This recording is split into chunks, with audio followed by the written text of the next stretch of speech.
dan bagaimana sikap kita sebagai umat Islam, sebagai orang Islam dalam menyikapi fenomena ini. Jadi memang miliaran orang sekarang itu mungkin menyaksikan. Bagaimana kalau saya sekedar ingin tahu. Assalamualaikum warahmatullahi wabarakatuh. Sahabat santri, dalam kesempatan ini kita akan melihat pelantikan Paulus dan bagaimana sikap kita sebagai umat Islam, sebagai orang Islam dalam menyikapi fenomena ini. Kita reaction dulu videonya. Kita mulai. Situasi di Saint Basilika Vatikan pada Minggu pagi waktu setempat terdengar lonceng terus berdenting jelang pelantikan Paus Leo XIV. Jadi di sini akan ada pelantikan Paus Leo ke-14 tentunya, dan kita bagaimana sikap kita reaction dulu atau kita tasawur dulu.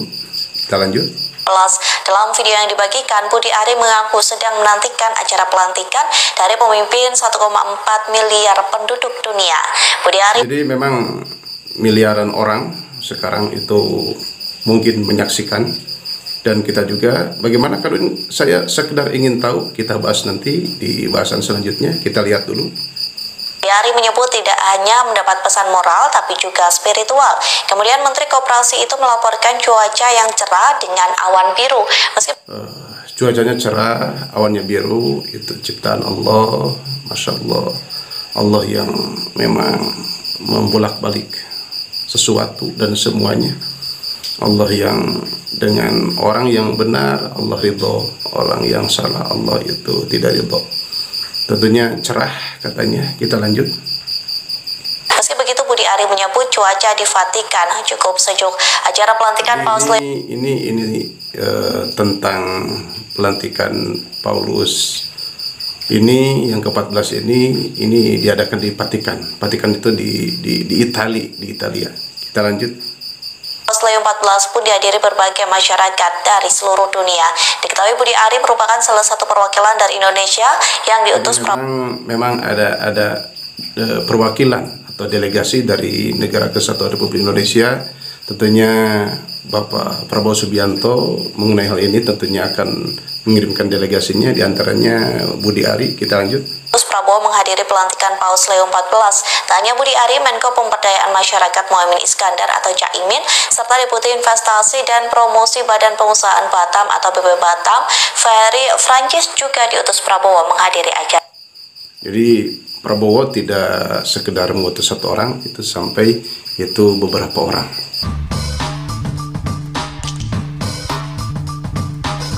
Sahabat santri, setelah kita tadi melihat bahwa memang akan ada pelantikan Paulus Leo ke-14 tentunya, itu di media, di televisi, di YouTube dan media-media yang lainnya, itu menjelaskan bahwa memang akan melaksanakan satu pelantikan Paus Leo yang ke-14.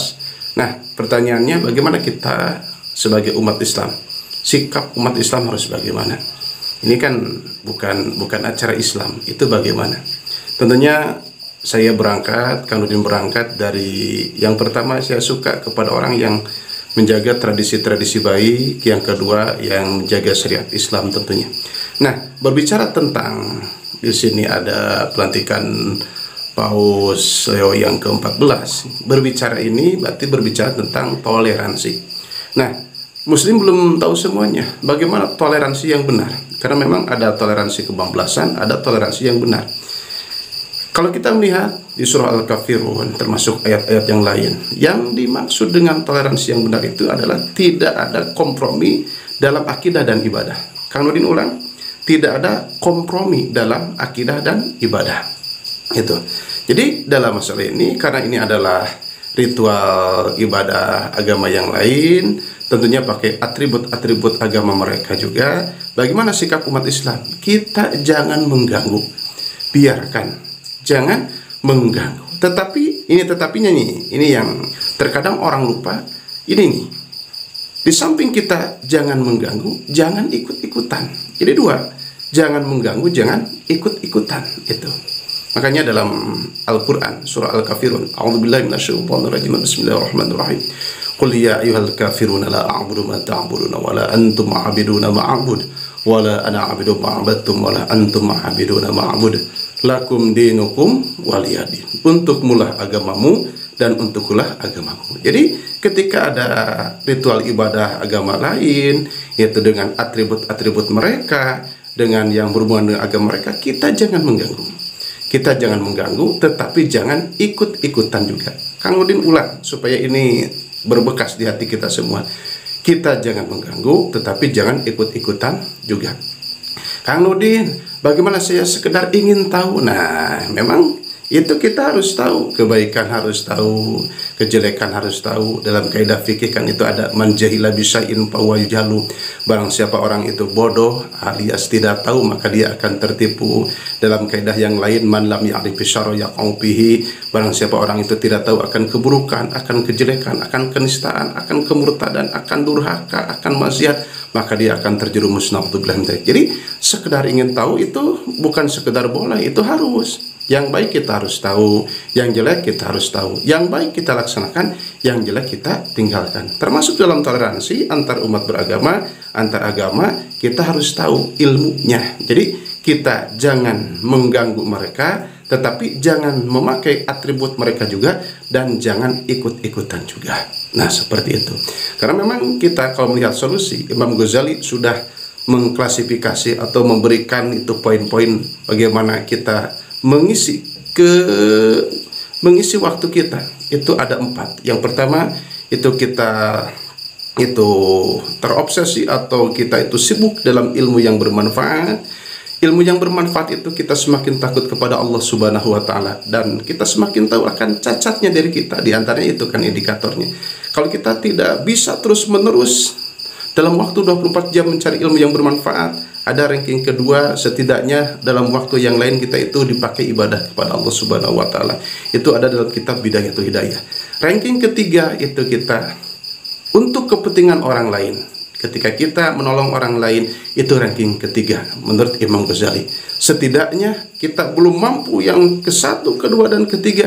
Di waktu-waktu yang lainnya tentunya ada ranking yang ke-4. Imam Ghazali itu masih memberikan peringkat, yaitu untuk kepentingan pribadi tentunya yang positif. Nah, durhaka, maksiat, apalagi murtad, apalagi itu yang dinamakan toleransi kebablasan, itu tidak masuk peringkat menurut Imam Ghazali. Dosa tidak masuk peringkat, maksiat tidak masuk peringkat, apalagi murtad, kufur itu tidak masuk peringkat. Yang masuk peringkat semuanya yang taat kepada Allah Subhanahu wa taala. Yang peringkat pertamanya adalah mencari ilmu yang bermanfaat, yang kita semakin takut akan Allah Subhanahu wa taala, dan kita semakin tahu akan kecacatan diri kita, cacatnya diri kita. Itu barangkali Kang Udin dalam menyikapi, mungkin ada yang belum tahu. Jadi dalam menyikapi untuk pelantikan di sini adalah pelantikan Paus Leo yang ke-14, kita jangan ganggu, tetapi jangan ikut-ikutan juga, dan jangan memakai atribut mereka. Semoga bermanfaat, semoga jelas, semoga menjadi pencerahan. Sekian, wassalamualaikum warahmatullahi wabarakatuh.